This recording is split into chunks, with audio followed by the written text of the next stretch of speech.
afternoon, good evening, good morning, everyone. How are you doing, guys? I'm, yeah, it's cool. It's That's cool. It's that's subby. that's not what you're talking about before. It's final Yep. week.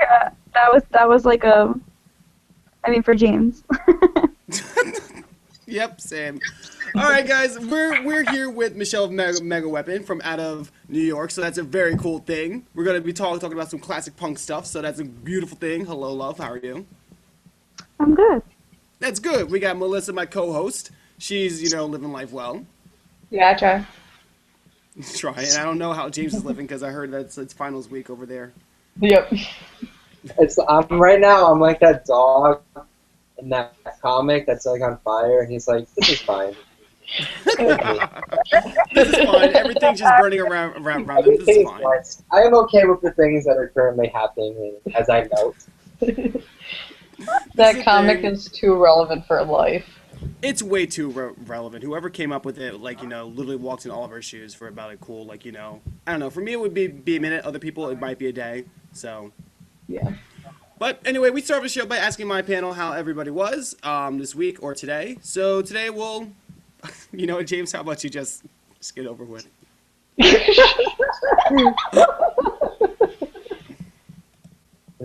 Wait, am I sorting this? Yeah. Oh yeah. You can start or not. I mean, Oh, yeah.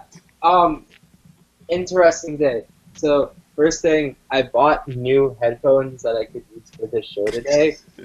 I bought them for like $20, and I lost them within a day of owning them, and I'm really sad. Yep. Because that's how we do it here. And I'm not about to drop $40 in 2 days and have my mom call at me to yell at me for not being financially responsible for the 12th time this semester. So I'm basically out of funds for the rest of the semester. But they're headphones. But I also need them for my piano class and my audio class. Yeah. Well, I mean, pianos are kind of large now. Like you could get like a larger piano or play on a larger piano that doesn't require headphones. You Well, I idiot mean, DJ piece of. it's a thing where there's like a piano practice room, but there's like 12 people in the room at once.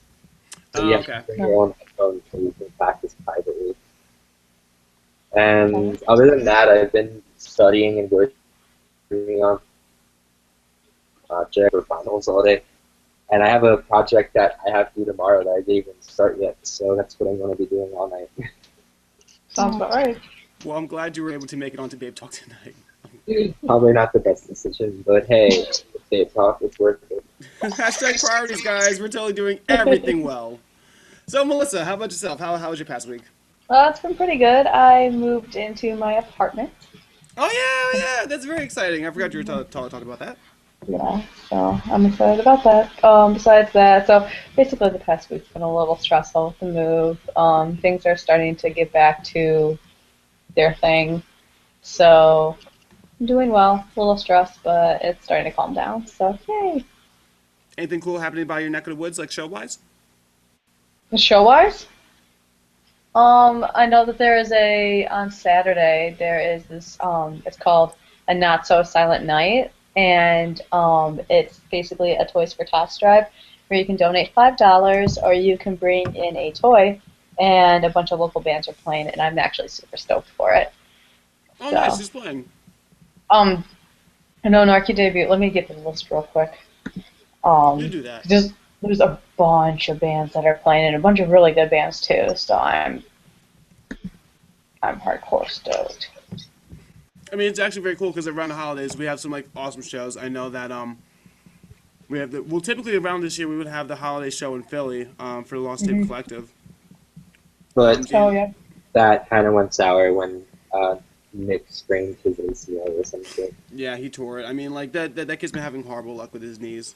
Maybe he needs to take a page out of Real Friends and just learn to live with his bony knees instead of destroying them. I guess. Okay, you ready for the list? Yes, I'm ready for a list. Okay. Rumors is at the top. They're pretty good. Stories Untold. They used to be called The Accident. They're going to be on it. Jack and the Bear, Narco Debut, The Banshee Pilot, Adventurer, Broke, Chief Larson, and the Fire Puppets. Gold Route, The Four of Us Are Dying, and As We Divide. And a lot of them are along the lines of punk, hardcore, alternative. little bit of funk in there. So I'm really excited. And then there's a bunch of sponsors, and the sponsors include Eternally Nocturnal, Ink Addict, Eveline Guitar Company, Camera Jesus, Garage Band Music, Dylan Dolberg Photography, Nick Frollo, Alexandra Bishop. She's a she's special effect makeup artist. True Supply cool. Company, yeah. Ron Mameson Design and Self-Titled Media. So a bunch of local like sponsors and clothing lines and companies. So it's gonna be really cool. I'm super excited. And then Nice. I think there's another Toys for Tots drive in Allen Park in other neck of the woods area. So yeah, enough of Look good at you. stuff. You're seen as being little busybodies with their music and stuff, which is cool. I mean, especially when you guys are doing like drives and stuff for the kids. Gotta think of the kids. Got to. Shout out to Dylan Goldberg. He's cool. Nah, he's pretty cool. I like him a lot. He's good. So if he's listening, shout out to him. And I'll see him on Saturday. Shouts out. Well, so Michelle. Well, I guess like this is along the same lines as Melissa of adulting. I bought a car for the first time yesterday. All right. I'm pretty stoked. I got a Jeep Liberty. There's a hitch on the back, so I could, bring up a trailer and take Megaweapon out on the road to get a state for the first time. So I'm pretty stoked on that. Nice. That will be fun. What year Jeep Liberty? 2006. What color? It's khaki color, technically. It's a tacky color. Wait, what? Khaki. Oh, khaki. Oh, okay. I was Yeah. gonna say like I have a 2006 Jeep Liberty that I also bought this year. I was gonna say like, yo, we're total twins now. Awesome. What color is Yeah. yours? It's black, Oh, nice. There was a Jeep Grand Cherokee in the lot that was like literally neon green, and the dealer was like telling me how the person paid $10,000 to have that custom paint job done. I'm like, you painted your car neon green. I could like go to school for my master's for $10,000. Some people can go to school. Some people paint their cars neon green. That's insane. Oh, that's so ugly. I mean, like, it's a cool color. It's a cool color, but on a Not $10,000 worth, but like. I feel like neon green is like you paint your nails neon green or you do your hair neon green. You can be a little scene, but for like $10,000, like I'm pretty sure there's probably a scene kid that just like, I now have a lot of money. I can't do my hair or nails anymore, and clearly my Converses are already neon green. What else can I possibly do? I Oh my know. goodness. So, is there anything else happening besides like you getting a new car and you being able to use the car for said band stuff? Is there anything else popping? By our neck of the woods, we wrapped up like a really crazy month, and it turns out that our guitarist has mono. Oh, Oof. So luckily for me, I didn't book any shows this month because it would have been well, fun. But that is safe. That's crazy. But yeah. it happened to be a decent coincidence because we were planning on just like hanging back and writing because we were gonna head into Voodoo Studios to start working on a full length. And Nice. Very nice. we have like 6 or 7 songs written, but we really wanted to like just like chill back and stop playing so many shows because we played like every weekend last month. So we're like, okay, let's just relax, and then like Andrew's like, oh, I have mono. It's like, oh. It's like okay, cool. It's like, hey guys, let's take a break. It's like, well, funny you should mention that. It was like he needed to take a break from being like sick on guitar. Yeah, that's an important thing. Like the vocalist of Pup, he just came down with inflamed or I know there's something that happened with his vocals, and like they said that they were touring for like 2 years straight, and it's like when you're a vocalist and you tour for 2 years straight and your voice is just like, hey, I kind of need a rest, and you're just like, no, I got you, and your voice will just be like, but I'm gonna like start being swollen, and you might not be able to talk or breathe or like sing. Oh my God, that's You so gotta listen scary. to yeah, you guys gotta take care of yourself and stuff, I guess. That's terrifying. Yeah, especially when you're a vocalist, because like that's literally your instrument. Yeah. That's I mean, like I don't my know if I'm biggest sounding fear. like, yeah. Oh my God. Although I'm just going off of like just basics. I'm nowhere near a musician, so I don't know. I mean, like maybe you guys can keep doing this stuff with infections. I don't know. Like I'm not gonna sit down and be like, you have to do this. It's like a parent that should just like, you should live your life like this. It's just like, well, it's kind of my life. So. It's punk music. You guys do you. But anyway, speaking of punk music, and this is probably the worst transition I've ever had into an interview portion. We have switched up our style, and we're gonna give our interview first to Megaweapon and Michelle. So, well, Michelle of Megaweapon. Let's first dive into the band in itself. If you can just give like a brief description of the band, and we'll then begin to ask you questions in the order that I see on my screen. James, Melissa, and then myself, and we'll get down and we'll pick brains and stuff.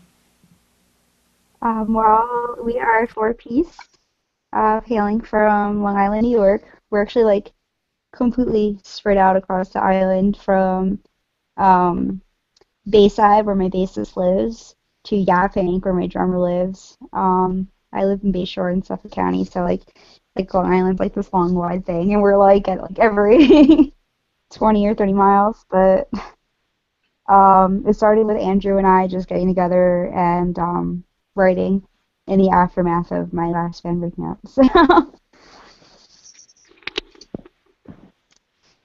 I didn't like accurately describe us at all. I kind of just blabbered. They're good. I mean, It it works. Yeah. All right. So am I the first one to ask the question? Yes, James, you're the first one. I spelled that for a sec. So for those who might not know about the history of Megaweapon, would you be able to go into detail about it a little? So in like the summer of, what was it, 2014? In August 2014, my last band, Infidelities, had we just stopped playing shows, and the rest of the band got together and decided that it wasn't a thing anymore. And our drummer, who's the drummer of Megaweapon, came and he told me, he's like, hey, so everyone else doesn't want to do this anymore. And I was like, okay, I guess that's a thing. And we actually were looking for guitarists at the time, and my friend Andrew reached out. And my friend Andrew is my boyfriend Michael's friend from high school. So we got together and just started playing songs together. Like, I've been playing the keyboard like most of my life, since like about half. I started singing when I was like 10, and I started playing keyboard when I was 13, but I didn't really have like the confidence of going out there and playing it with someone. And like Andrew plays the piano, he plays the drums, the guitar. So like just being alone with just him, we started getting together and writing, and we wrote Strict Ladies Joel. That was our first thing we did together. So. And since then, that was August of 2014, and then we started playing shows in April. And we've been playing about 2 or 3 shows every month, and we recorded in February. Awesome. Nice. We're keeping busy. So, yeah. Always good to keep busy. Are you good, James? Yeah, I think that covers that for the most part. Okay. So my question, you said that you would describe your sound as punk indie. Is that correct to me saying that? Yeah, I would say punk indie. Kind of an interesting combination. I was wondering, where exactly does the punk and indie collaboration, what inspired you to come up with that? Was one member of the band more influential in punk or indie than another, or was it just a collaborative effort, or did it just happen? It kind of just happened. Like, our personal tastes are kind of varied, especially for Andrew and I. Like, both of us are huge fans of Group Love. I happen to like Fun a lot. And then, like, we also love punk bands like Bayside, RX Bandits, No Doubt. So, like, it kind of takes, like we just have a very strange collective taste that is just like, what do you call this? Like, I don't know. No, that's really cool, definitely. I mean, like when you were describing the other bands, like you guys are into Group Love, who is clearly a more unique group, like especially with like a lot of their songs. It's not your traditional, like Brooklyn coffee house indie band, which would be like really interesting, but they're really out there and stuff along the lines of that. And so far, listening to Megaweapon, you guys tend to be on the more unique side of punk, stemming back from like at least what I'm able to hear, the ties of old punk, where it kind of has like like a East Coast, not East Coast, like a West Coast ska vibe, mixed in Yeah. with like some like heavy. So like where, um, do you guys think that's like what has you guys stand out? Like what how do you guys stand out within a pop punk scene that you guys would be able to play shows like Candy Hearts and stuff along the lines of that? I think the thing, like, this is gonna sound strange because that's the instrument that I play. I think the thing that makes us stand out is like unique and weird is my guitar. Because you don't really see people playing guitar, especially not at like pop punk shows. But then we try. We don't actually really try. We just kind of go, kind of lose our minds when we play. So like I would say like that brings like the punk energy to it. Like even though you can't hear it in our music, we're really influenced by Let Live. Um, just Jason Allen Butler, his presence when he plays. I would say he's like a huge influence for both Andrew and I as like human beings, so and as performers. So like that really like um, it helps us like be able to play those kind of shows where we're with other punk bands, but we still have like our weird indie vibe going on. So we're not necessarily fitting in. If that I makes don't know if sense. I Yeah. answered that question. Oh no. I mean like it's because it's hard because like you guys will like go out on stage like just from the live photography that I've seen like you guys really bring in energy and like just seem to have fun, and just with Yeah. like like the like I said before, the energy that can also come across as like very punk, like very high energy, very happy or positive or like movement, like stuff along the lines that it's cool. It's very cool. That's the thing that I really loved about Group Love. Like people would say, "Oh yeah, they have like a happy-go-lucky California vibe," and like you know um, the Christian and Hannah, they're from New York City, and the bassist is from London. So they're like, "What do you mean a happy-go-lucky California vibe? Only one of us is from California."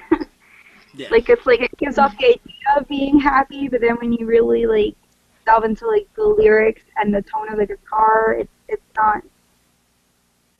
It's more along the lines of like Yeah, absolutely. All right, Ali, are you good? Do you have I, anything else? ooh, okay, Nikki. All right, damn. Yes, I'm good. All right, so you guys released the Shakes and Other Ghost Stories back in July. How would you say the reaction has been towards it? Like, how has everyone been thinking of the EP, I guess? I feel like people are responding to it well live. When we play shows, like people like to come and pick up a copy, but like online, it doesn't really get that much of a reaction. I don't know if it's like just like the visuals of it or just the internet is kind of like whatever. Oh, another band. um, I don't know. It's not necessarily a bad reaction, but it like we haven't had any press on it. I really haven't had like pushed it in that way, which is That's probably more fair. so my fault. But you said that live, it's been a good reaction, so people have at least been knowing what the words are, singing along, all that. Yes, people are starting to pick up, especially on "It's Alright" because like the chorus is just like it's alright," like it's easy. I mean, sometimes that's all it takes, a simple little chorus, and it's stuck in your head for like days upon days. Yeah. So, like, to delve a little more into the EP, what was the recording process like for it? We recorded with Nick Starantino of Love Robot in his home. He has a studio in his basement. He doesn't work there anymore. He now works at Voodoo Studios, where we're hopefully working with him in the future. So I first actually going back to like the very beginning. At the last Infidelity show, we played with Love Robot, and he like said that he remembered me like rolling all over the floor wearing a dress, and like that he liked my energy, and he wanted to bring us into the studio as infidelities. So then like at that point in time, it was like, the infidelities weren't doing anything. We broke up. So then like come like December, Andrew and I started playing like out at open mic nights and that kind of stuff. And we had like expressed interest, and I got in touch with Nick again. So we went, and literally it was just the two of us at the time. Andrew played a lot of the drums on the album, and like within like 3 weeks before that, we recruited Mike, who was the drummer of Infidelities. Like, hey, do you want to play with us? Do you want to be on our record? And he learned Strict Ladies Joel, the Shakes, I think, and I Won't Die in like 3 weeks, and just did them. The rest of the songs Andrew played on drums, bass, and guitar. Awesome. Wow. Andrew, approaching the bass, like, looked at it as a guitarist, so we were really lucky to work with Nick in that respect, that he was just like, no, the man is hyped with bass. He was awesome to work with. He's very, like, fun and cool. So. You're going to go back to him in the future, if you can? Yeah. We've been discussing going back with him and the staff at Voodoo Studios in Port Jefferson, because like their track record is like amazing. The bands that they worked with, and also they have a lot of the instruments they have there, ones that like we're interested in, and the equipment is amazing. Like they have a Fender Rhodes organ, which is like the sound that I was going for synth-wise on the Shakes. So it was like, it's like we couldn't really capture that like electronically the same way that you could with a real organ. So excited for that kind of stuff. Right, but yeah, that sounds all solid. Yeah. Oh, you good? Yeah. Okay. Now, you've talked about a lot about the sound and the development of your sound, and specifically when you came to recording your EP. I am interested in the lyrical songwriting that went down during your EP. What did the process look like? Were there any specific common elements or common themes that you wanted to incorporate into this EP? Were there any specific ways you brainstormed? Yeah. Like a theme-wise, like the Shakes actually refers to I have like, if you can't tell from me talking, I have like severe anxiety disorder, and I like often have panic attacks and the whole like so ghost stories, It's Alright, and United Shakes of America are all about like relating to regular life and having to deal with having a mental disability, especially being like in the Shakes, like looking back upon meeting someone that you really like and being like, I really like you. Do you know how it feels to stay up all night and think about how you're like not able to do normal things, which is like kind of sad. Sound happy, so that's like a kind of recurring theme with the lyrics, where like the lyrics are actually kind of sad. No. Well, your music seems happy, so. Andrew and I wrote Ghost Stories and Strict Ladies Joel together.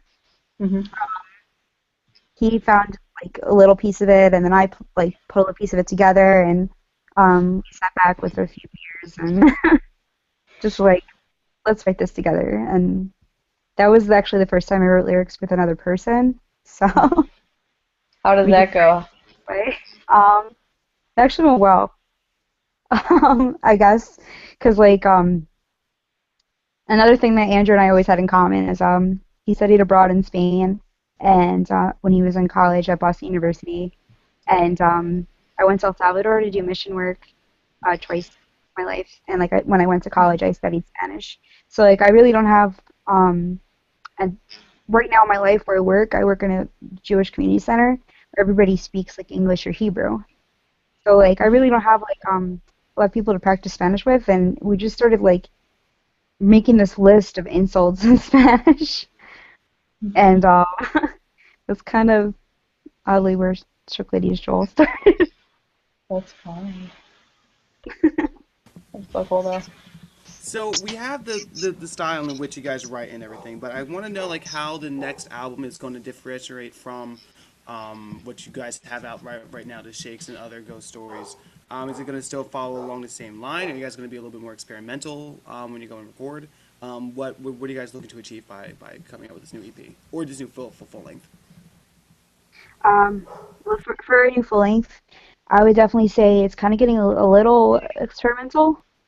There's some pieces where like we'll be playing it and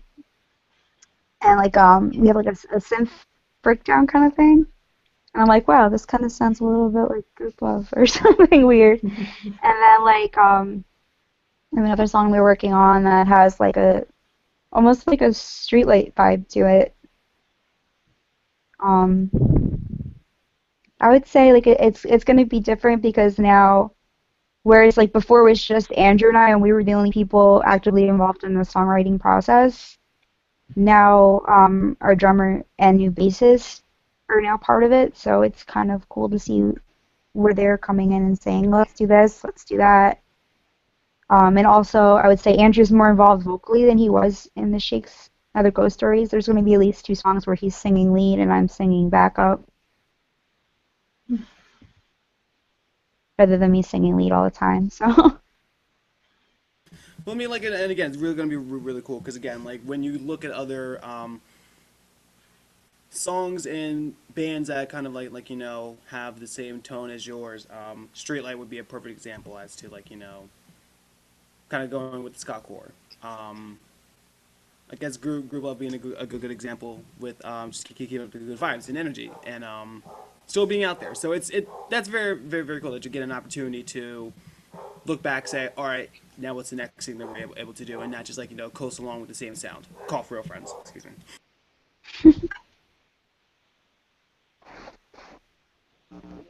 So, um, so as you said, you've been in bands in the past, but something I wanted to know is, what are like lessons that you've learned from playing in the past that you are using with your current band um, I would definitely say like in terms of playing shows, I kind of just take whatever we can get. I'm not really so much being picky. Um, Up until now, actually, because just because we were so exhausted from playing like every weekend on Long Island in New York City. But one thing I have to say that we really took from the past was meeting other bands and learning you have to make friends. You have to stick around to watch every single band play from beginning to end. definitely. And that's how you make friends. And that's, I feel like that's the most important part of putting your music out there is making friends. I mean, yeah, that's how scenes are built. Just people supporting each other no matter what. Yep, sounds about right.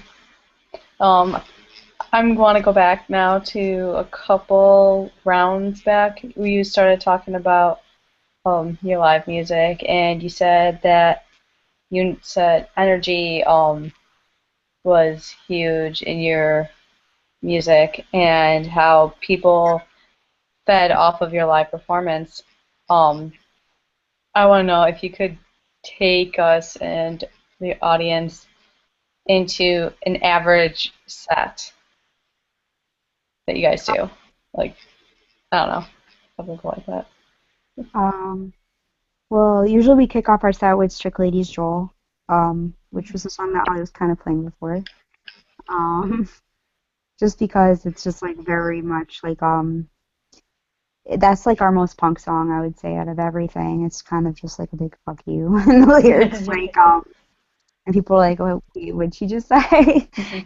One part where I'm like, Oh, I'm sorry. Was I being too much of a bitch? Like, and people are just like, what? Like, what are all talking about? Yeah. And then like from there, we usually play "I Won't Die," which is Mhm. like our sounding song.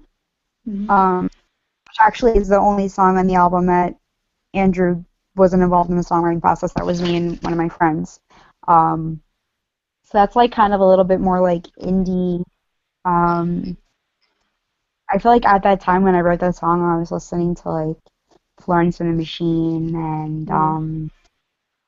like Vampire Weekend and like like the college hipster kind of thing. Yeah. That's what I was into before I started listening to a lot of punk music. Um, I started crying for no reason. So like I don't know what it is about that song that people like. People like that song a lot. I mean, I like that song because I feel it's very personal Mhm. to me because I wrote it. Yeah. Um, so then from there, we usually end up going into Ghost Stories, which is like our most pop punk song in Mhm. the set, and then we usually play a cover. We cover Weezer a lot. I mentioned Weezer is like one of our big influences, but Weezer's a huge influence. Um, we usually play Buddy Holly, which everyone loves. If we That's a don't good play Buddy song. Holly, we play I Will Survive, Mhm. which is also oh, I love that song. Nice. Um, yeah, and we have one song that's not recorded on the album yet. That Mhm. well, it's gonna be recorded on our full length that we play Nice. live, and that's one that Andrew sings the lead for, Mhm. and the chorus is another like "fuck you" and oh, I really feel that. Um, for the audience because like the song, I'm not really should not really talk much about it, but the song is about my personal experience being abused by an employer for so um I told Andrew the story and Andrew's like, what the fuck? And this song I was just like speaking out against this person that was really trying to harm me. So like the Mhm. when we played a song, it's just like we're angry. It's very that's like one of the more punk songs in our set. And from there we play It's Alright, which is like happy go lucky. Prescription drugs to make it through Yeah, definitely. Is that one of could potentially be one of the reasons why your audience vibes off of Mega Weapons live performances so well is because there is that so much of that raw energy and you use it sounds like you use that raw energy and the emotion in each song and you kind of harness that and put it into your live performances. Do you think that has a lot to do with your audience and how you guys communicate? I think so, yeah. Mhm.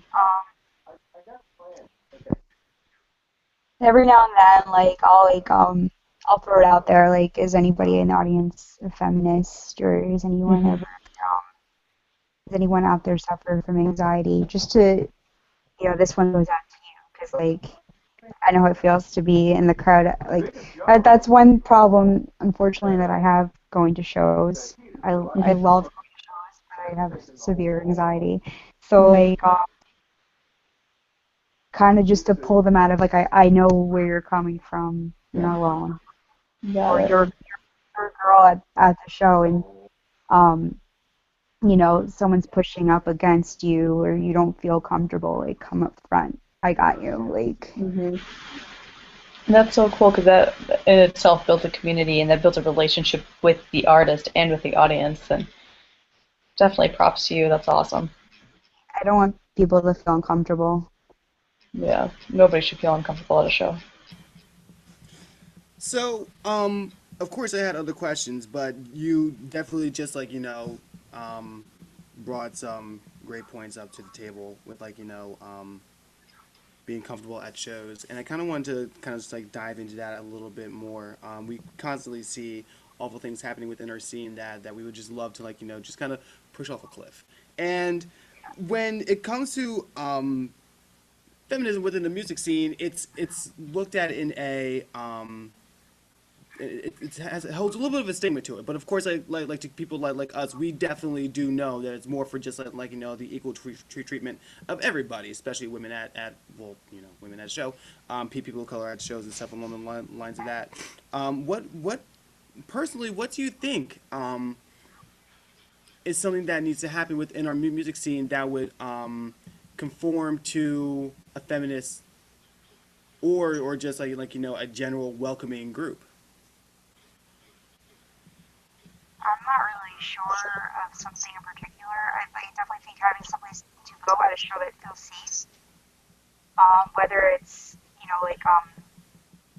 merch stand where there's somebody there that can talk to you, maybe, especially being if there are, like you said, like other feminists or other women of color, people of color, be like, yeah, you're not the only person here, you're not alone.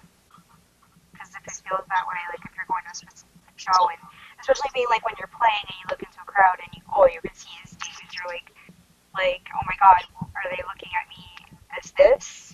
Because I want to be looked at as a musician, not as I'm a girl, or I'm a especially being anybody. You should be looked at. You shouldn't really be looked at so much, more heard. And that's how I feel, and I feel like people in the audience should be able to hear, and they shouldn't be hearing it and feeling I'm left out. I'm not really sure what to do about that, unfortunately. Definitely bringing together other bands who have strong opinions what matters. I mean, I do know that just going through your guys' Facebook earlier that you do a great job with awareness within the community. Like I did see a flyer for Speak Out, and I have seen certain outlets that are kind of like speak out that kind of help with the involvement of everybody within the scene to have them not feel ousted or like people spotting shitty behavior and be like, yo, you need to stop that, like Punk Out or Sheraton at Punk Talks, people along the lines of that. So at least like getting awareness is a great thing that you guys are actively doing for a community such as feminism, trying to include everyone. I would love to do more. If I could. I'm not trying to make excuses. Like I'm always trying to think of a way to make people feel more involved and safe. Which you do well. So hey, that's good. Good stuff is good. True. Now, just going away from that, because that's It's heavy. more serious. Yeah. that's how serious. Let's go into you. I kind of wanted to know what your personal interest in music was. That I just there's no transition in that question. How did you get involved in music? What sparked your interest into playing in a band or getting into any facet of music? What made you get into a band at first? Well, I've been singing since I was 10 years old in a musical theater, choirs, and all these different kinds of things. But I didn't feel like I was expressing myself. When you're in musical theater and you get up on stage and you're playing somebody else. You're being somebody else. So I kind of wanted to express myself. In 2010, I met someone. It was a guy that I was kind of seeing. When my ex and I had just broke up, and he was writing music, and I hate to be like that girl to be like I got involved because of a guy, but he took me out for karaoke, and he was just like, "You have this voice, you should be a professional singer. What are you doing? Why aren't you using it?"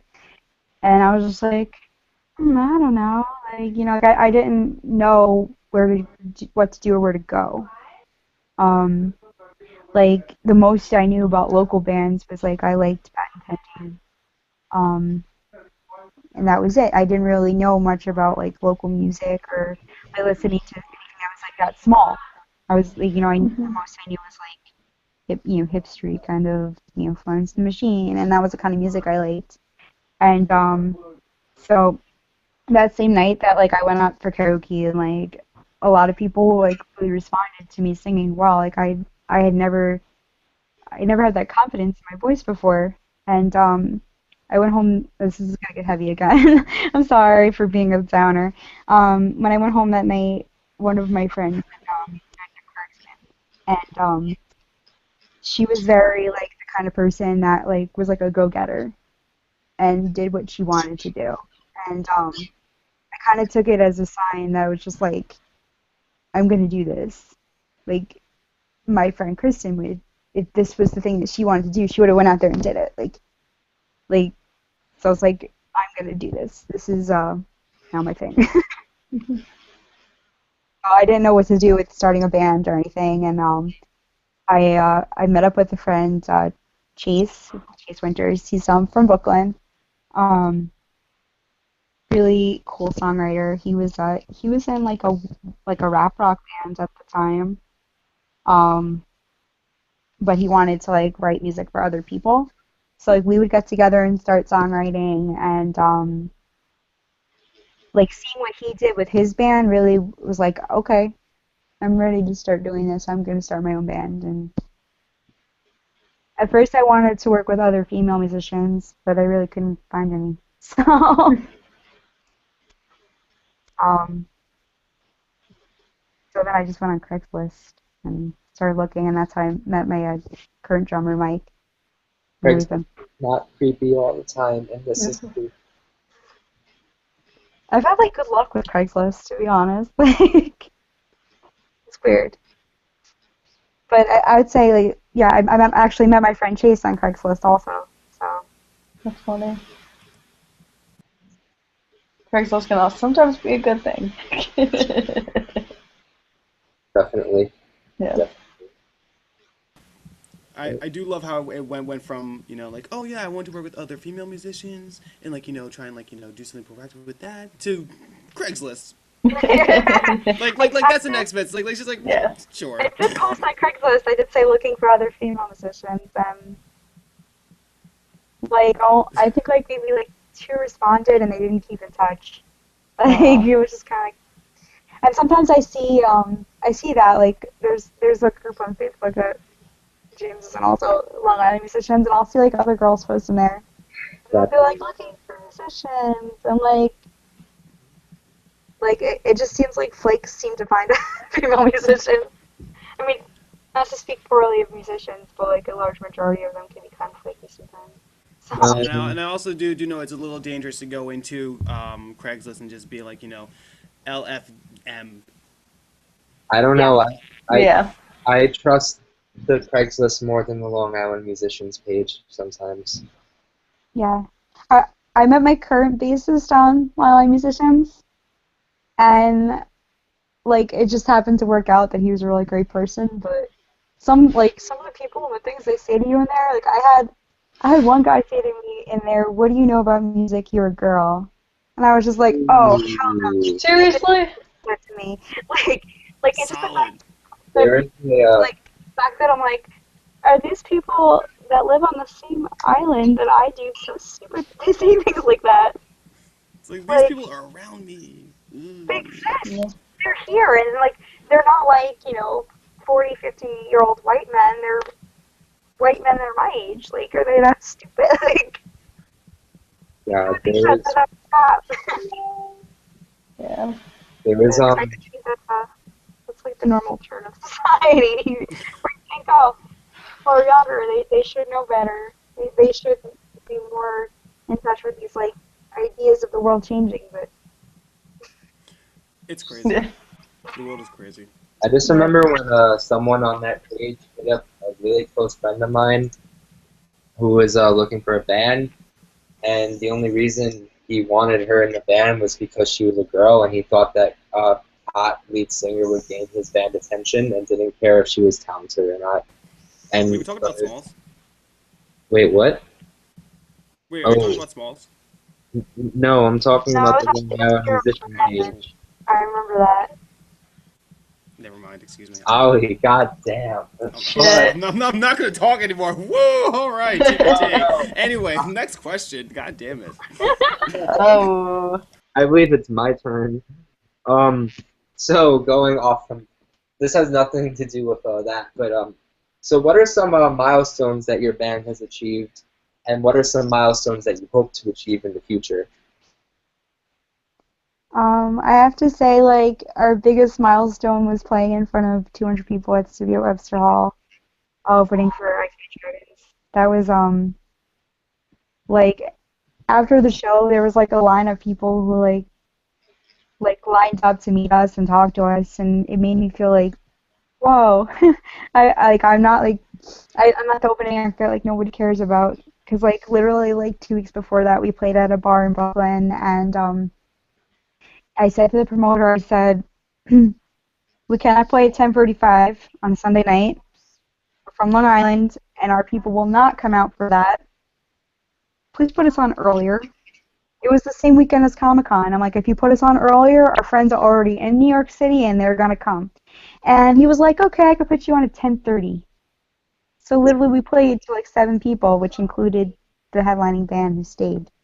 Like, it was just kind of like we went from that 1 week to like 2 weeks later playing in front of 200 people. Like, it was like mind blowing and really humbling because I was like, it made me feel like my hard work means something. Like, because like that's definitely like one milestone that I wanted to reach. Where like literally in September, I was just sitting there, I was like, I want to open Firefly Dragons and Candy Hearts, like, and it just happened. That's That felt like cool. It was like this is cool. This happened. Um, in the future, I would, like I said, I want to start playing on the road. Um, definitely start like playing more shows in the Northeast. We went to head up to Boston. That's where Andrew graduated college. So do more radio shows and getting music out there like on college radio.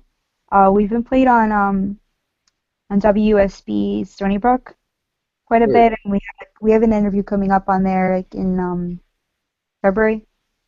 But yeah, I definitely want to start doing more shows like those two big ones that we played in February, oh my God, in November. Um, like it would be like a dream come true to like open for anyone who has more fans than us. It feels like just anything can happen. playing in front of any that's more than the other bands playing.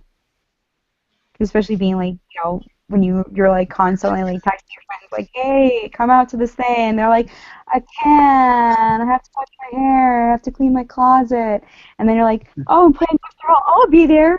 Like, people suddenly care that you're doing something that's not like playing the same local bar over and over.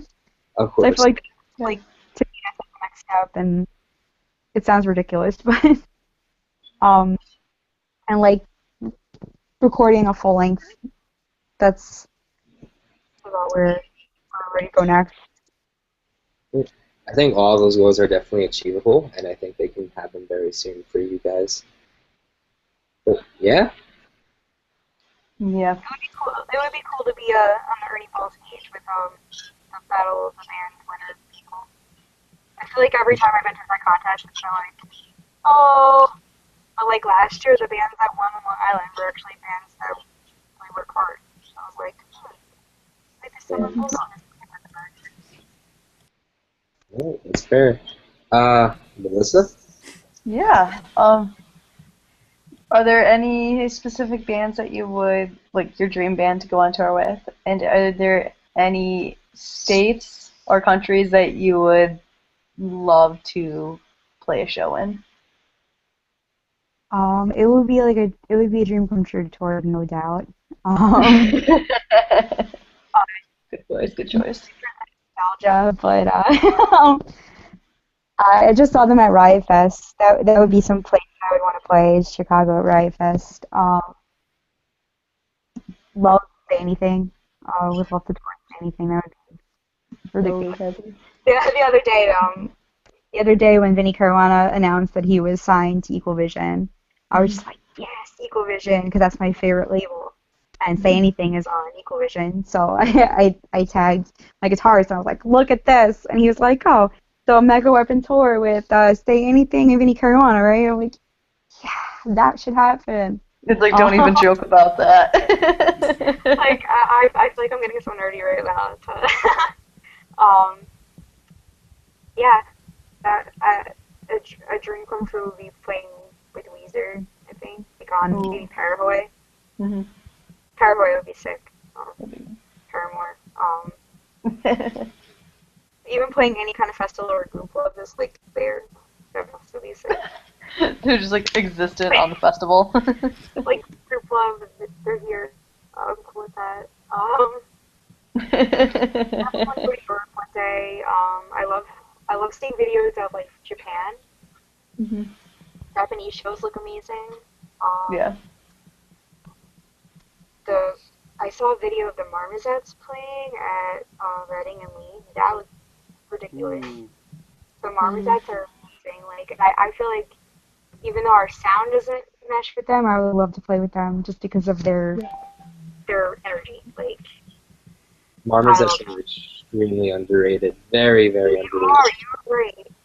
I can't tell you how heartbroken I was when they couldn't come to Riot Fest. Because they were one of the top bands on my list that I wanted to see besides like obviously System of a Down and like I was like, Mars that? Like how often do they come to the US? And then they were supposed to play Webster Hall like a few weeks after that, but the whole tour was cancelled with her and she broke her leg. Oh. I know they had a show in New York City that was canceled because of their singer's injury, along with the Riot Fest stuff. It rough. Yeah. But so just to wrap up this whole puppy, and then we'll get into your musical showcase. You had described the band kind of being your outlet, and the reason why you got into music was because you were tired of being in musical theater. You were kind of done being someone that you weren't, and you wanted to use it as your as your outlet. Um, what would you tell others? Would that be the bare bone? Like, why get into music? If you were to tell someone else, if they're asking you why get into music, what would be your answer? I would say definitely to figure out who you really are, like express yourself. Even if you can't sing, if you don't play an instrument very well, um, just just the whole learning process and writing process, I think it adds a lot of character to anyone. Like, not that I'm saying I'm like a good, better person for writing music, but I think that I think it helps build your self-esteem and confidence. Even though at the same time, like you're like ripping yourself apart because you're like, oh, so and so such a better singer, or so and so good at playing this instrument, and I suck. Like, I think it's still a good reason to get into it because it does help a lot. That does make sense. So let's now start to get into this song that we're gonna be showcasing for everybody. If you wish, do you wish to give an intro, and then we'll kick it off as to what we're gonna play and why it exists. Strictly Joel. Uh, it's about somebody who burned me badly in August of 2014. And the person, if they heard the song, they probably wouldn't even know the song was about them. But yeah, it's kind of like it's when you're like friends with someone, but you're like, why am I friends with you? You don't care about me in return, and like you care more about what everyone thinks than you ever do about my feelings as your friend. So it's just like you're just like, why? Why am I doing this to myself? I don't understand. It's all right. That's why that song exists. It's all right. Strictly 80s Joel. I'm gonna play it.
punk rock Yeah. as fuck. Yeah. That was good. That was really good. I liked it. It's always. Oh wait, I muted. I muted Michelle. Hold on. I pulled a classic Ollie. I went to go mute someone, and I don't know how to unmute them. So now we're just gonna, I guess we could just talk shit on her song, and she wouldn't even be able to defend herself. For those listening at home, Michelle is currently yelling at me, but is not able to make a sound, much like myself in dreams. So, yeah, that was strictly 80s Joel as I work on unmuting Michelle, from Megaweapon. It's a dank song. It's a dank band. They take a lot of different cues from a lot of different styles of music, coming from punk to high energy indie, like the stuff that you wouldn't traditionally find. This band is nothing traditional, which I absolutely love. That has that can be lumped very generically, like, oh, it's punk or it's indie. And when you put those things into the band that you listen to, nothing sounds traditional at all. So that's very cool. Still struggling with trying to unmute Melissa. Struggling busting a bit. Melissa, I think you might be able to unmute yourself. Dude, is that a talent that could be had? Hi, I'm unmuted. Hi, you're Oh, unmuted. All right, okay. there we go. Hey. All right, we got it. Yeah, that was Yay. a song that's very kick ass. So yeah, that kind of ends this interview portion of the show for Michelle Megaweapon. Yay! Snaps. So now, because I said earlier that we're switching formats of the show, we typically would have our conversational pieces up front, and then we would switch over to the showcase. But we're swapping it. So transition. You guys listening at home, we're still accepting sponsors, and we're not going to stop until we get some. Hopefully. So if you guys want to think about sponsoring with us, we'll let you guys know what we're able to do for you. We're not like, I don't know, looking for $1 billion, but we're looking to help co-promote some awesome things, and in exchange, we can be awesome together. Send me an email at ollie@babetalk.tv, and that's my plug. So guys, it's been a hell of a week. Has it been? It's only two Tuesday. It's weird. Like, Grammys. Yes, August Burns Red. August Burns Red. August Burns Red. August Burns Red. Melissa has been hyped since we started the show. All right, Melissa, let's kick this puppy off. Well, let's not kick a puppy. Let's kick this thing off. Yeah, let's please not kick a puppy. I'd cry. Let's not kick a puppy. So what about August Burns Red you've seen, kid? What? They are nominated for Best Metal Performance for the Grammys, which, more than anything, even though, yeah, I like the band, but I think it's an absolutely amazing jump for the scene, because I don't... Tell me if I'm missing something, but I don't think it's not normal for a band in our scene to be nominated for a Grammy. For a Grammy, Happens no. once in a blue moon. Yeah, Like, very once in a blue moon. Especially in a category like this. Usually if a band gets nominated in our scene, it's for like best artwork packaging or best editing in a music video. Yeah, like, no, this is for their content. This is for their musical, lyrical content. And I think August Burns Red is an absolutely fantastic pick. Because I mean, like we're used to seeing bands get recognition through Billboard, and like at a time that used to just be like the pinnacle. It'd be like, oh, Paramore debuted at top 20 on Billboard. And we're just like, oh shit, we made it. But now we're actually looking at like actual Grammy Exactly. level work of stuff. I mean, like, and personally, I wouldn't go ahead and say that August Burns Red should be the forerunner, the fourth runner of our scene to get that Grammy. But I mean, clearly they do have something that is able to be recognized for. And if they're going to be recognized, we have so many other bands that now is going to open the door and have people be open-minded to bands along that caliber. Exactly. And I can see our scene in kind of two tiers. I mean, you have the Paramore tier, like with Paramore, Fall Out Boy, you got Panic at the Disco, Bring Me the Horizon, that tier of artists, which you're more likely to get nominated for a Grammy.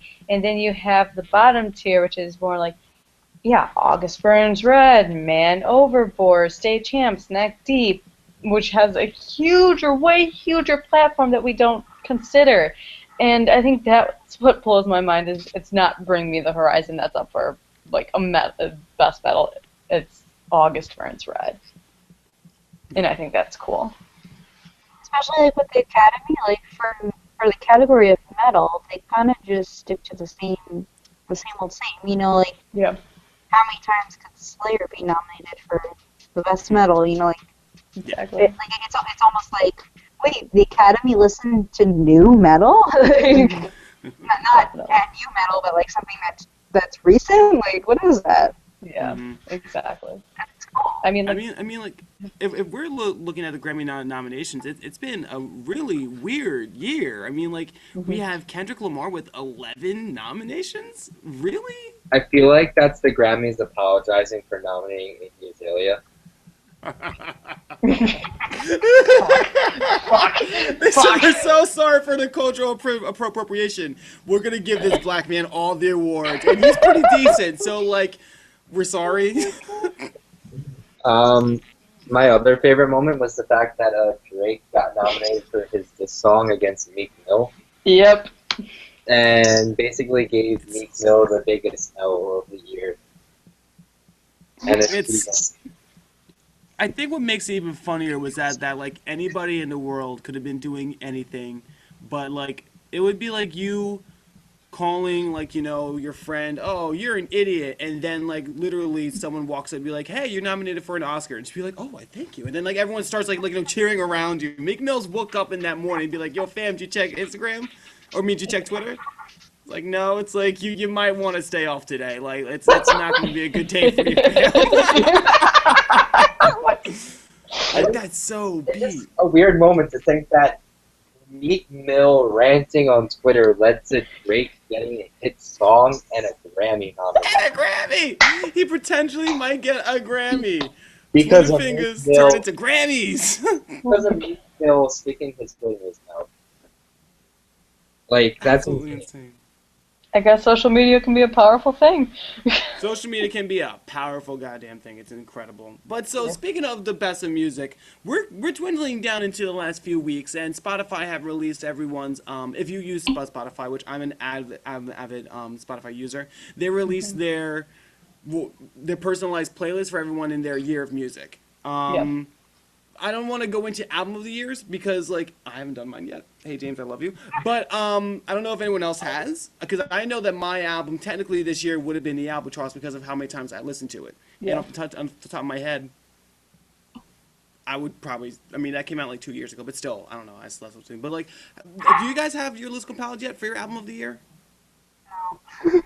Well, let's not spoil it because it will be a Babetalk exclusive. Oh, a Babetalk exclusive. Oh, shit, guys. You heard it here first. I cannot say much, and neither can Ollie. Yeah. But I'll just go in. Sorry, go on. You're right. Exclusive. But Yeah. But Michelle, what is your favorite album that came out this year? Would have to be Oscar Robot, The Last Singing Pieces.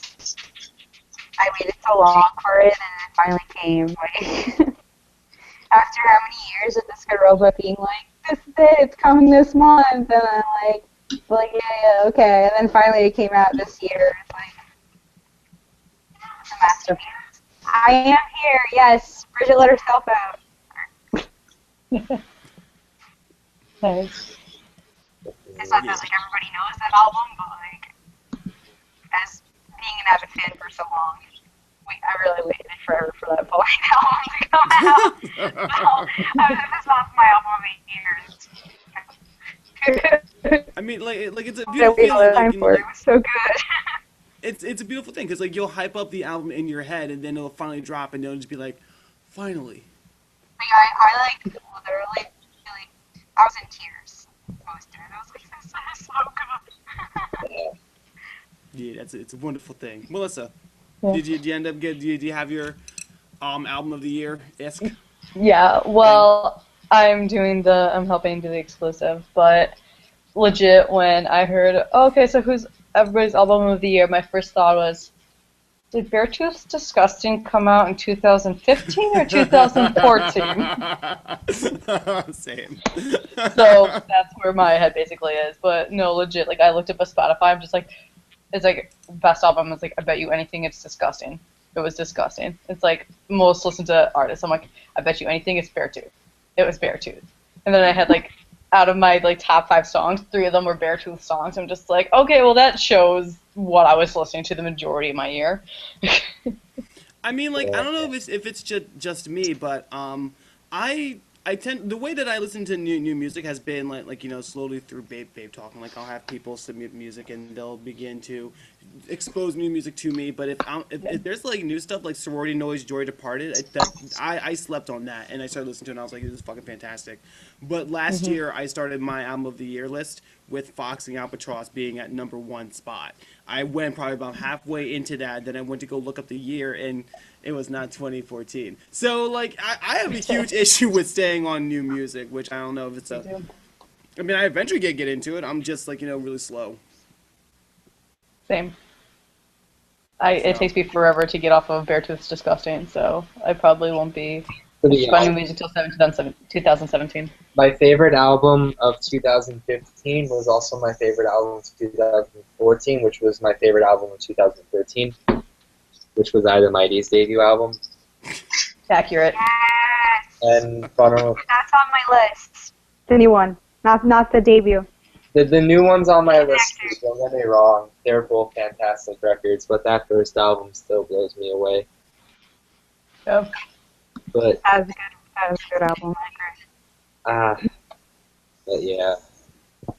In terms of I don't want to spoil my list, really, but my according to Spotify was No Label 2 by Migos. It was the album that I listened to the most this year. Yeah. Which doesn't say a lot about me. I don't know. Now, I'm still OG Mako over Migos. I don't know why. They're on the same label and they tour together. It's not. I feel like OG Mako listens to like Emarosa and Pierce the Veil and The Devil Wears Prada and shit. Yeah, so he's like a Hot Topic rapper, so it's pretty sick. And then like he just grew up with a lot of black people, and it was just like, all right, cool, all right, like it's very diverse. He's a very diverse character. Bitch, you guessed. I remember he went on the So tweeting diverse. streak once. It's like, yo, y'all probably don't even know about Chiodos and Craig Owens, and he just linked a bunch of Chiodos and Drugs albums, and it was pretty great, and all of his fans were confused as hell. Well, meanwhile, James is like, yo, it's lit, yo, it's cool, I'm done, it's over. And he said, like, yo, you probably don't even know about Dance Gavin Dance and A Lot Like Birds. And, like, it was a beautiful moment. And everyone was so confused and, like, trying to drop their mixtape in the comments. Well, I think a goal for 2016 is to have OG Mako come on, and we'll just discuss, like, everything but his music, and then he'll be like, oh, yeah, by the way, I do a rap album. But anyway, I want to join the panel. That's going to be the goal. So, what else happened this past week? I mean, like, we also, lost some artists, which was insane. Oh, shit. Yeah, let's not go there. Wait, what happened? Yeah, we lost an artist. I was really hoping that you guys were going to pick up on that because I forgot the man's name from... Scott Weiland. Oh, Scott Weiland. Ooh. Yeah. Yeah. Now, here's the one thing that I did want to discuss with that, and I was passing through Twitter and I saw his wife posting an open letter on behalf of his children talking about not wanting to glorify his death. And it wasn't in the sense that, like, that people think, like, don't paint him to be a great character. It's more of like, this could have been an easily avoidable death. Yeah. And, like, I feel her. Like, and it might not, like in my area of South Jersey, we have a lot of artists and a lot of people who are addicts to opiates and heroin. And, like, it's absolutely insane. And it's, like, an easily avoidable thing. with hard work, it's able to be kicked. And every time we see a status of like, losing another friend, it's like, shit, this could have been avoided. And like, if any of our friends were to be like, like, oh, they were such, we're like, no, like, we have to start to have a frank conversation about like, getting good, getting clean, staying clean at that too. Hmm. Just keeping that kind of stuff in mind. I mean, like, we'll never, like, downplay someone's death, and we'll never, like, say that he deserved it. But at the end of the day, we have to, like, figure out this could have been avoided. We have to do something at this point. Like there are very few things that we have control over, but like, substance abuse, we can help. And I think it's kind of an issue too. I think Scott Weiland can follow in the paths of, say, the romanticism of just the broken artists like Kurt Cobain Hmm. or like Jim Morrison, and that's something that really, really needs to be kicked. I mean, yeah, these guys were great, and part of the twisted beauty of music is that there's the creativity aspect that, I mean, it's, I don't know how to say this lightly, but there's a part of you that is different, Hmm. is the best way to put it. And sometimes people use that and like they become a tortured soul, and that part is needs to, the tortured soul and the abuse of how some people cope with that needs to be separated from the creativity Hmm. of the individual, if that makes sense.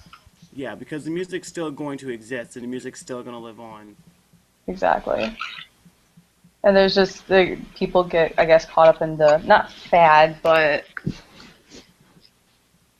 it's sometimes there's the idea of taking the beauty and the tragedy can be taken literally too many times. Which So is I think, another point in which she had said in the letter, was that like, we'll see these artists, forget lyrics when their songs are like, on a projector 15 feet away from them, and we'll like, see them at nightclubs, and they'll fall over themselves and stuff, and then we'll turn around and buy their new album. yeah, exactly. I mean, like, we're in no way enabling people, but like,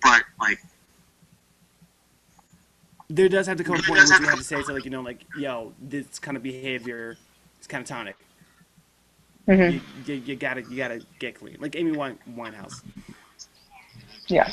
stuff along the lines of that. And I know, Michelle, you kind of go into like, the emotional outlet of music and stuff along the lines of that. But I mean, like, has this been like a thing that you've seen in your scene with substance abuse, and like, trying to encourage people to get clean, or anything along the lines of this?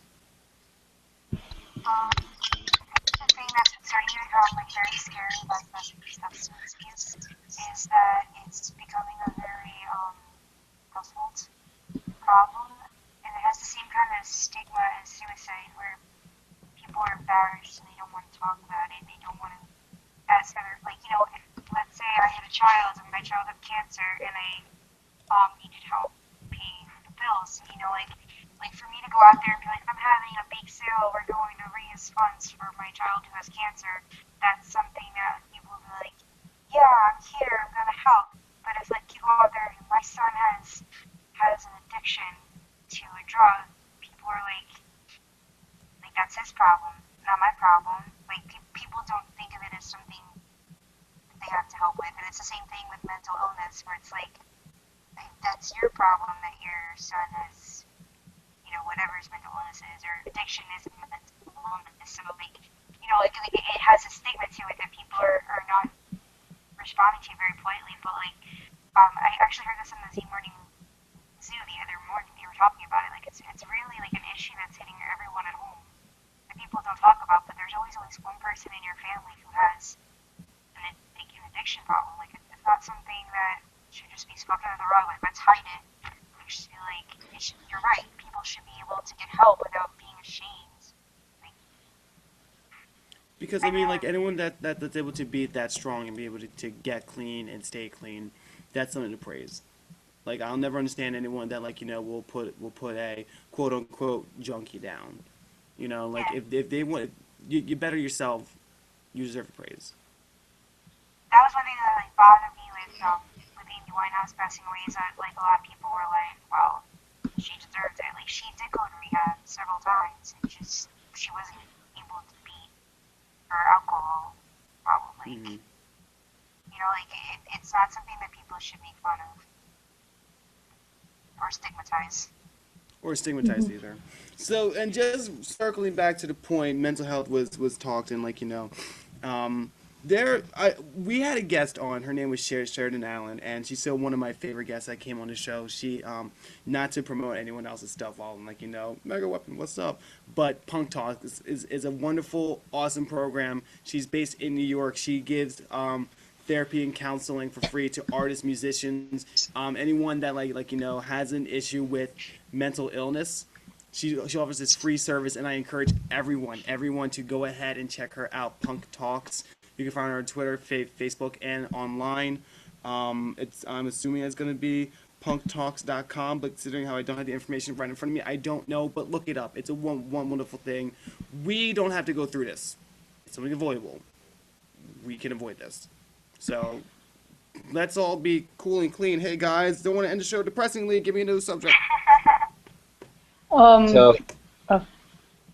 to something notable that I saw announced today was a Hawthorne Heights 10-year tour with special guests Ness and the Ataris.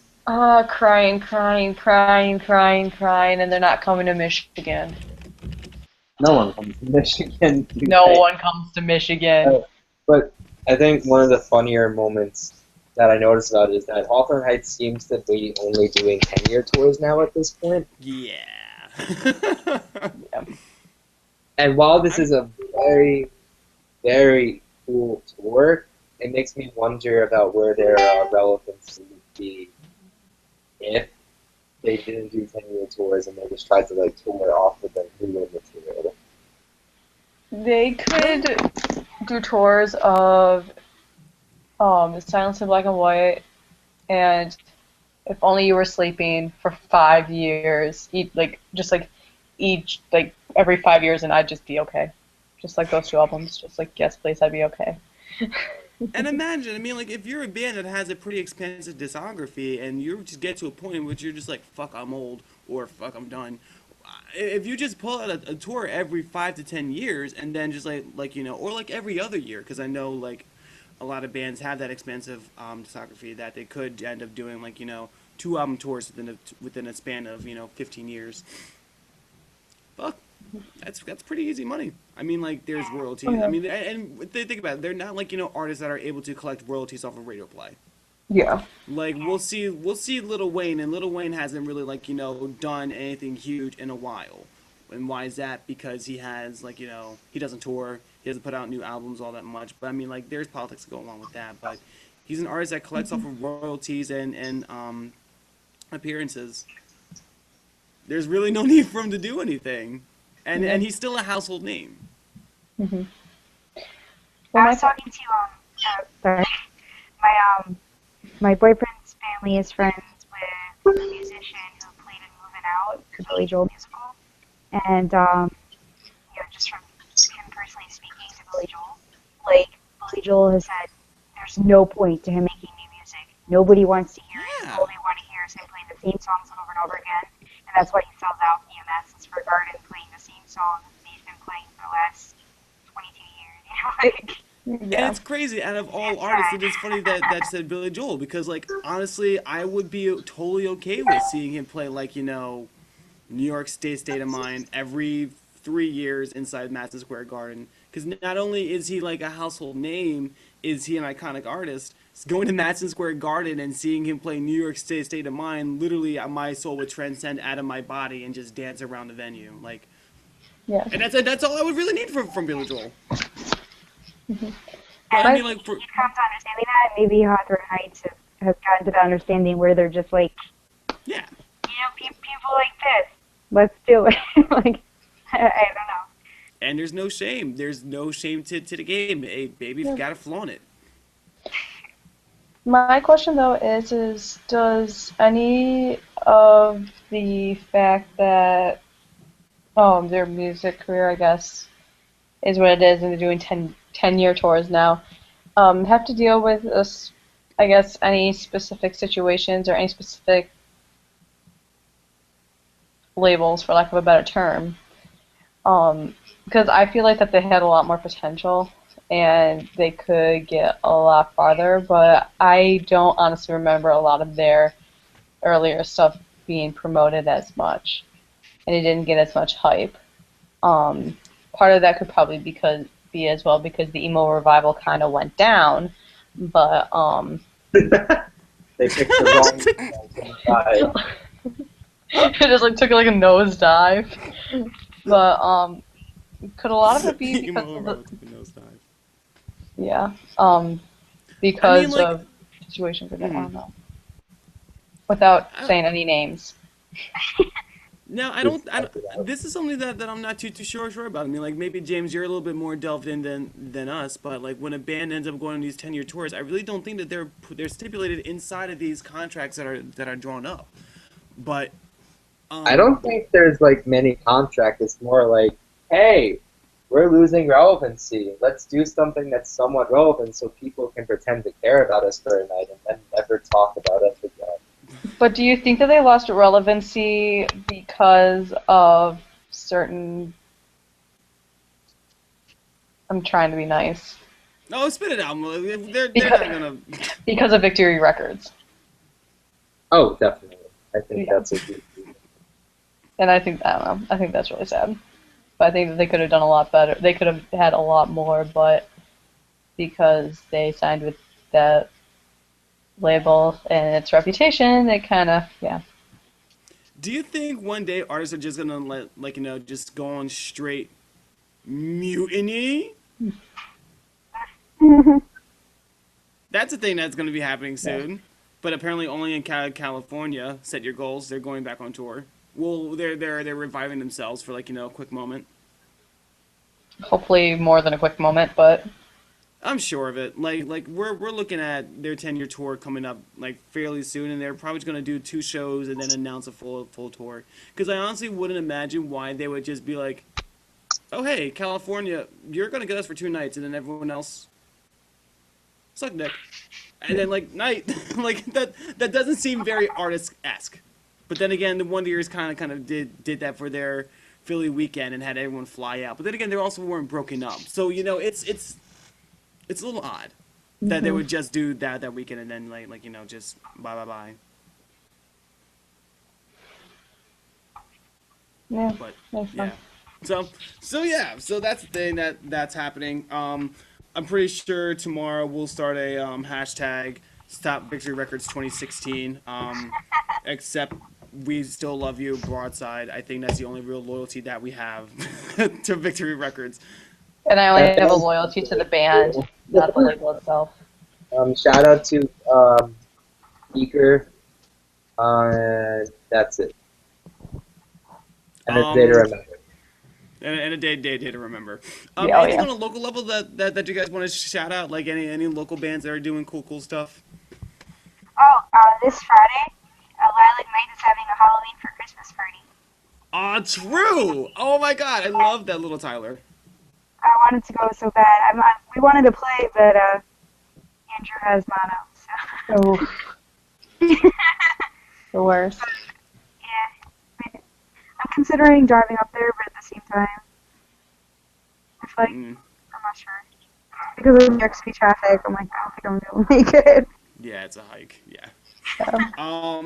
Shout out to the Grand Air Scene. They're going to be having their last show for Me versus I on Saturday. And hey, guys, my name's Ali, and I am recording myself on my podcast saying that I will give you a hand job if I'm able to get a ticket to go see Modern Baseball, Sorority Noise, and Tiny Moving Parts in Philadelphia. So yeah, thank you so much, Michelle, for coming on our podcast. Having me is Everyone check out Megaweapon. I believe the band camp's gonna be Megaweapon Band, Megaweaponmusic.bandcamp.com. Do you have any idea as to when the full length is gonna be kind of start recording or anything or any new news that we should anticipate in the meanwhile? first thing we do is head into Voodoo to set a single, and hopefully shoot a music video for that by April. That's cool. Yay. That's I'm hoping that's my goal. goals That's are set nice. in stone, and hopefully we'll be on the road at some point in time in April. So, Sick. Well, any new information that you have out, just like, let a homie know, and we will absolutely be sharing it on Babe Talk because we love our Babe alumni. You are now a Babe alumni. A Babe alumni. Bumlime? We'll come up with that later. Anyway, from James, Melissa, myself, we bid you adieu, and everyone come out to here again, because on Thursday night, because we're doing 2 podcasts tonight, we will be talking to the Happy All Right. Mason will be joining us, and we're gonna get down with pop punk. So until Thursday, everyone, good night, stay safe, and please don't do drugs unless it's weed. Weed's tight. Good night.